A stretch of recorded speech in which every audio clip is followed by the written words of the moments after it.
એક જણો ગયો તો બાપુ બાપુ મારે નારિયેરી વાવવી, કેમ વાવું? એ હેઠેથી વેચ વેચ કાપીને વાવી દે. વેલે જઈને વાવી દીધી, 3 દી ખેત હુકાઈ ગયા. આવ્યો રોતો મારી બધી નારિયેરી હુકાઈ જાય કે હુકાઈ જાય ને મારો ધંધો છે. એ તારે કોઈ ખેડૂત પૂછવું જોઈએ. મને પૂછવું તો ભજનનું પૂછ, ગીતાનું પૂછ, રામાયણનું પૂછ, મને તો ખેતીનું પૂછ. એકનો ગયો તો મહાત્માજી મને એક પડીકી આપો ને. શું કરવી છે? મહાત્માજીના હાથ ના હતા. શું કરવી છે?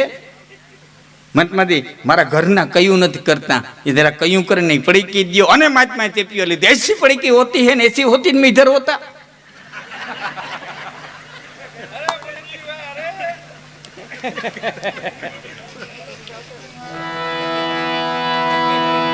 તો આખા દિવસમાં વિદ્યા કમાવી જોઈએ. અરે વિદ્યા કમાવાનો સમય ન હોય તો ધન કમાવવું જોઈએ. અને ધન કમાણા પછી હંગરી ન રાખવું. એ વેતા પાણીની માલિકો જેટલું વેતું ન રહે ને પાણી એટલું શુદ્ધ રહે, એમ સતત એને પાછું આમ વેતું રાખવું જોઈએ, વેતું રાખવું જોઈએ, વેતું રાખવું જોઈએ. હા, આપવું જોઈએ, સમયે સમયે આપી દેવું જોઈએ, એટલે શુદ્ધ થતું જાય. પિંગસી બાપુ લખે છે કે ખરે વખતે દીધું નહીં ને પછી ખોટી દયાથી શું. ખરે વખતે દીધું નહીં ને પછી ખોટી દયાથી શું. સુકાણા મોલ સૃષ્ટિના પછી વૃષ્ટિ થયાથી શું. ગજબ હાથે ગુજારીને પછી કાશી ગયાથી શું. મળી દુનિયામાં બદનામી પછી નાસી ગયાથી પછી નાસી ગયાથી પછી નાસી ગયા. સમય આવે તે આપી દેવું જોઈએ. એક સેટવા કરોડો રૂપિયા થઈ ગયા હતા. ભાઈબંધને કીધું કરોડો રૂપિયા થયા, શું કરું? સોનું બનાવી લે. હાચો વાહેલા બહુ ગમ્યો વિચાર. સોનું બનાવી લીધું, લગડિયું બનાવી, દાટી જમીનમાં મારી છીપટ ઢાંકી, નીંદર ઉડે, છીપટ ઉડકાવે, લગડી ગણે ઢાંકીને હુઈ જાય, ઉઠે લગડી ગણે ઢાંકીને હુઈ જાય. ને એક દી લગડી ગણમાં હાથ નાખ્યો કાકરો, પાછો હાથ નાખ્યો કાકરો, લૂંટાઈ ગયો, લૂંટાઈ ગયો, લૂંટાઈ ગયો. નોકર દોડીને આવ્યો. શેઠ શું બન્યું? કે આમાંથી લગડી કોક લઈ ગયો, નકરા કાકરા ભરી દીધા. નોકર કે તાર તો ગણવાથી જ કામ હતું ને.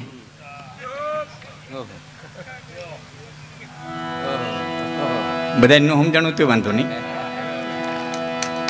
હા, જેને વાપરવા હોય એને ફેર પડે. તને શું ફેર પડે? તું લગડી ગણીને હું કાકરા ગણીને હું, તને શું ફેર પડે? જેને દેવા છે એને ફેર પડે, તને શું પડે? તો જેને ભેરા કરવા છે એને શું ફેર પડે? રાયતા કે લાખણથી ગઢવી રેડ્યું નાખે, નવદી મોરાજ બાપુ રેડ્યું નાખે. જેને નથી પડવાનો તો ફેર પડવાનો જ નથી. ગંગાન કાંઠે ઉભો લાકડી બોરીને એમ કહે નથી નાવું, શું કરી લ્યો? નાવું તેટલી વાર લાગે પણ નથી નાવું, શું કરી લ્યો? જેને કરવું જ નથી અને જેને કરવું છે એ સાહેબ કોઈની રાહ નથી જોતો, સમયની રાહ નથી જોતો, ટીપણું નથી જોતો. ભાવનગર મહારાજ દ્વારકાની યાત્રા કરવા માટે થઈ અને જેથી આવતા હતા ધોંડવા કરતા એ ભાવનગર મહારાજનો રસાલો એ ગોહેલવાડના ગામડાની માલિકોથી નીકળો. અને ભાવનગર મહારાજને એમ થયું કે આ ગામ આવ્યું રાઘવ ભમરનું કે નહીં? કે હા બાપુ આ ગામ તો રાઘવ ભમરનું. એ કે હાલો દ્વારકાની યાત્રાએ ભેરો તેડતા જાય. અને ભાવનગર મહારાજના માણસો આવ્યા એટલે રાઘવ ભમને ઉઠાડાતો નહીં. એટલી જનેતાએ કીધું વાત હતી પણ મારો રાઘવ હૂતો છે બાપ, ઉઠાડાય નહીં, મારા રાઘવને ઉઠાડાય નહીં. કે પણ ભાવનગર મહારાજ બોલાવે કે ભાવનગર મહારાજને કે ઉતારાની બધી વ્યવસ્થા થઈ જાય, બાકી રાઘવ ઉઠે તેની મેળે ઉઠે, ઉઠાડાય નહીં, મારા રાઘવને ઉઠાડાય નહીં.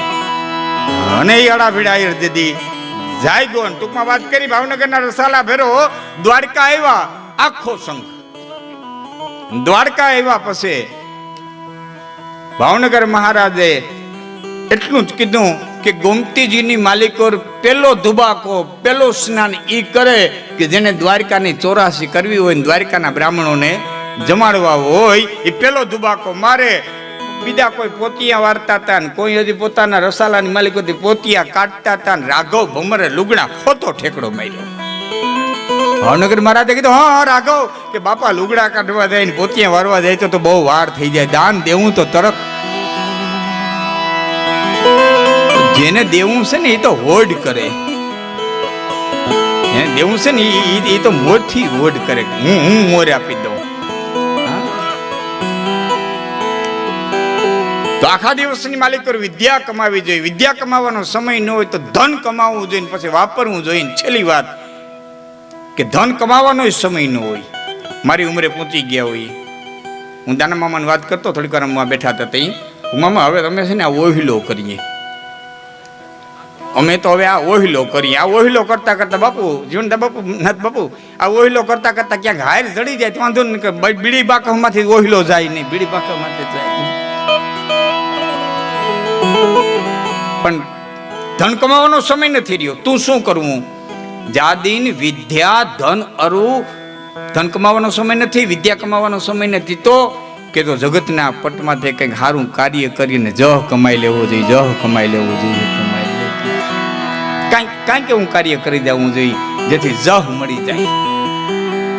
હા, કવિ કાગે કીધું છે ને, જો ઘણી વખત આખું ભજન મજાનું હોય, ઘણી વખત આખા ભજનની માલિક કરે કડી મજાની હોય, ઘણી વખત આખી કડીની માલિક કરે લીટી મજાની હોય, ઘણી વખત આખી લીટીની માલિક કરે શબ્દ મજાનો હોય. કવિ કાગે એમ કીધું કે તારા આંગણિયા પૂછીને કોઈ આવે તો આવકારો મીઠો આપજે. આંગણિયા પૂછીને કોઈ આવે તો આવકારો મીઠો આપજે. આખા ભજનમાં મહત્વનો શબ્દ હોય તો એક જ, પૂછીને. રખડતો રખડતો આવે એમ નહીં, ધોળ્યો આવે ને આવે એમ નહીં, ડેલી આડી આવીને આવી ગયો એમ નહીં. ડેલી નહીં, હા હા હા હા હા હા હા ભલે ભલે હો ભાઈ, એમને એમને વાંધો નહીં. રખડતો રખડતો આવે એમ નહીં, પૂછીને. અને કહેવું મામા તમારે આંગણે કોઈ પૂછીને ક્યારે આવે? 5 ગાઉ માથે તમારો રોટલો ગાજતો હોય, 5 ગાઉ માથે તમારું નામ ગાજતું હોય તો પૂછતો પૂછતો આવે ને. બાકી ઘરમાંથી નીકળ્યા પછી ફરિયાનું કૂતરું ભણવા માંડી એને સ્માઇલ નો આવે કે મરી ગયું અહીંયા રહીએ. નકર એને થા આવી જવો જોઈએ ને કે અહીંયા જ રહીએ એમ. અમુક અમુક તો એટલી હૈદે પહોંચ્યા હોય કે એના ફળિયામાં ચોખાના દાણા પડ્યા હોય તો ચકલા નેવે બેઠા બેઠા વાતું કરતા મરી ગયા, પકડવા હાટુથી નહીં ખાવ હોય ને. સૈકલા હેઠા ન ઉતરે, એને વિશ્વાસ ન હોય કે આના ફળિયામાં ચોખા હોય. નામ ગાજે. હવે સાંભળજો, મેં વાંચ્યું છે એક શ્લોક સરસ મજાનો વાંચ્યો છે કે પોતાના નામથી ઓળખાય ઉત્તમ. પોતાના નામથી ઓળખાય એ ઉત્તમ, બાપના નામથી ઓળખાય એ મધ્યમ, મોહારના નામથી ઓળખાય, મામાના નામથી ઓળખાય એ કનિષ્ઠ, અને ઘરના માણાના નામથી ઓળખાય.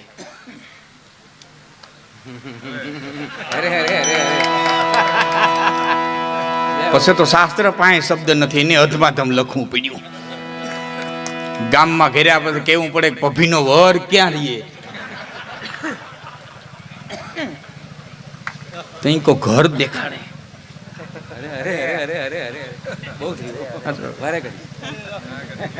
હમણાં કેરીની સિઝન આવશે દ્વારકાના તમારા હાઈવે ઉપર કે મેટાડોર ભરી નીકળે ને મેટાડોર વાળા પૂછો ભાઈ હું ભર્યું કે કેરી છે કે કઈ કે કેસર?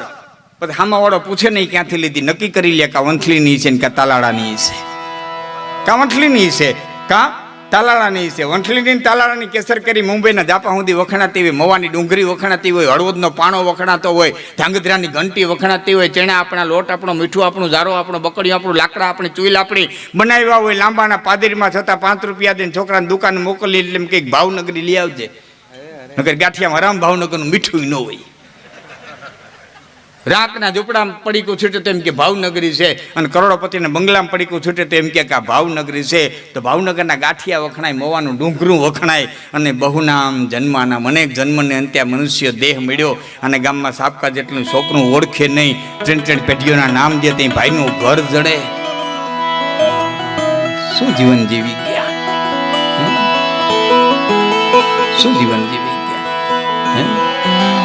કવિએ કીધું છે, મહાત્મા તુલસીદાસજીએ કીધું છે કે બડે ભાગ માનુષ તન પાવા અને સુર દુર્લભ ગ્રંથન સબ ગાવા. દેવતાઓને દુર્લભ કીધો. શું કરવા ખબર? જો આજે આપણે બધા ભેરા થયા, હે સુંદર મજાનો પ્રસાદ લીધો. અહીંયા મુંજાવર તરીકે જે પૂજા પાઠ કરે છે, આરતી કરે છે, એનો પ્રેમ ભાવ. કોઈ મારા દેવાય કોઈ દૂધનું કીધું તો દૂધની એક તાહરીને કીધું, બે તાહરીઓ દૂધ ભાઈ અમારે લઈને આવ્યા. આ કર્યું ને, આનંદ કર્યું ને. હા, તમે કોઈ દી સાંભળ્યું રંભાદે અપ્સરાને ઘેર દીકરો આવ્યો ને દેવતાઓ ભેરા થયા ને બકડિયા સીણ્યા ને? ન્યા ઈ તો છે જ નહીં. ઘણા એમ કહેતા હોરગમાં દે. હું તમને બધું હોરગમાં દઈને શું કરશું? કેટલા દી બેઠા બેઠા રંભાદે અપ્સરાને ડાન્સ જો હોય, 1 દી 2 દી 3 દી 4 દી 5 દી પછી એ આમ ને બેહું. ભાઈ રમદાસ મારો આપણી આંખો પટપટ થાય. અહીં વિદ્વાનો બેઠાને ખબર, આપણી આંખો પટપટ થાય એટલે આપણે નિમિષમાં આવીએ. દેવતાઓની આંખો પટપટ ન થાય એટલે અનિમિષ કહેવાય, દેવતાઓ અનિમિષ કહેવાય. તો આમ ને બેસો તમારી આંખે નિમિષ કેટલાક વર્ષ બેસ્યો? અન્ય રહોડા છે નહીં. અહીંથી જુવારી પીસાડા ખાય, ખીર જોવાની ખીર ખાય, સીણા જોડે સીણા ખાય, લેપ્સી જોડે લેપ્સી ખાય. ન્યા તો છે નહીં. આ હું નથી કહેતો, હું તો તમને મજાકમાં ખાલી કહી દઉં છું. આ કહે છે અમારો હિન્દુસ્તાનનો જુનાગઢનો એક સંત કહે છે કે બેસીને રેવું માર ટગ ટગ જો, બેસીને રેવું માર ટગ ટગ જો. અમારે નહીં ખાવું કે નહીં પીવું, હો નંદાદીના લાલ રે વહી કોઠ નહીં રે આવું. મારું વન રાવણ છે રૂડું રે વહી કોઠ નહીં રે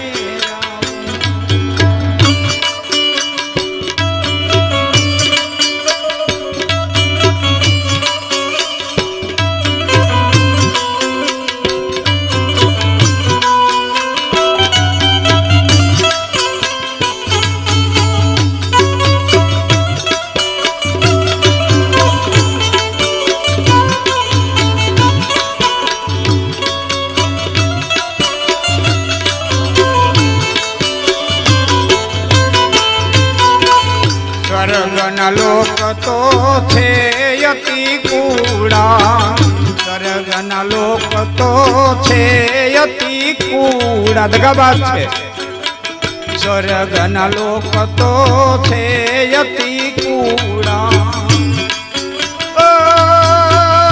અમારે વન રાવણ છે રૂડા, નંદાદીના લાલ રે વહી કોઠ નહીં રે આવું. મારું વન રાવણ છે રૂડું રે વહી કોઠ નહીં રે આવું. બહુ ટૂંકા સમયમાં મારે તમને ઘણું બધું કહેવું છે ને પછી આપણે પુંસીભાઈને સાંભળવા છે. એટલે પહેલી વાત એ હવે રહેવા દે ઘડી. કહી તો હાલતું તો ત્યાં આવ્યા હોત તો થાત. હવે ઘડી વાર રહી દે. હા, પછી તો આમાં હારા હારા નજર જાય મારી જાય. આમાં તાકાત બહુ છે. હા, જબરી તાકાત હો. હા.